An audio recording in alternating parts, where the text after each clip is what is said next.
Hello YouTube, this video is a review on my $300 MacBook Air I purchased on eBay 6 months ago. To start off, we're going to talk about hardware. This laptop is a 13-inch mid-2012 MacBook Air with 1.7 GHz Intel Core i5, 4GB of 1600 MHz DDR3 RAM, Intel HD Graphics 4000, and a measly 60GB flash storage device.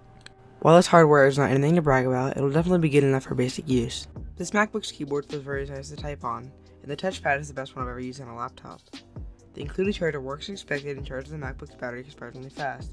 The magnetic addition to the charger is also very nice. The MacBook looks great in my opinion, and the glowing Apple logo is one of my favorite features, as you no longer get this on newer Macs. The laptop is incredibly thin and came with a few dings and dents scattered across the laptop. These may bother you, but they don't bother me at all, so just keep that in mind if you're looking to purchase a MacBook like this one. All of the parts work fine. While the screen is outdated and it doesn't have the best viewing angles, it still looks great and I have no problems with it.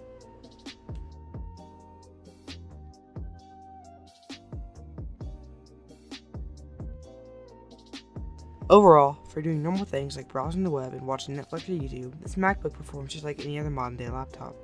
I personally have run into no problem with watching YouTube, and I can watch videos in 1080p at 60fps without stutter, and browsing sites like Amazon and Reddit work normally as well. For doing work such as Photoshop and editing with iMovie, this MacBook is adequate.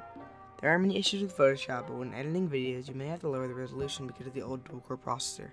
I know this because I'm editing this video right now, and it's doing mostly fine, just a little bit laggy.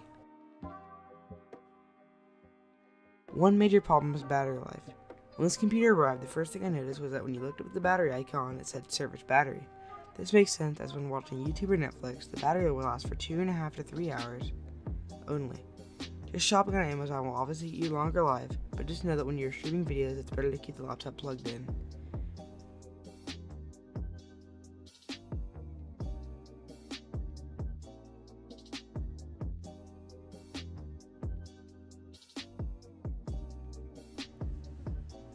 If you're looking into buying a MacBook like this for gaming, then it'd be best not to get it.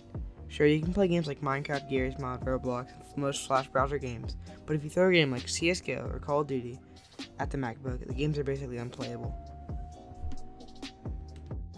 Overall, for the price that I purchased this MacBook, I think that it was a good buy.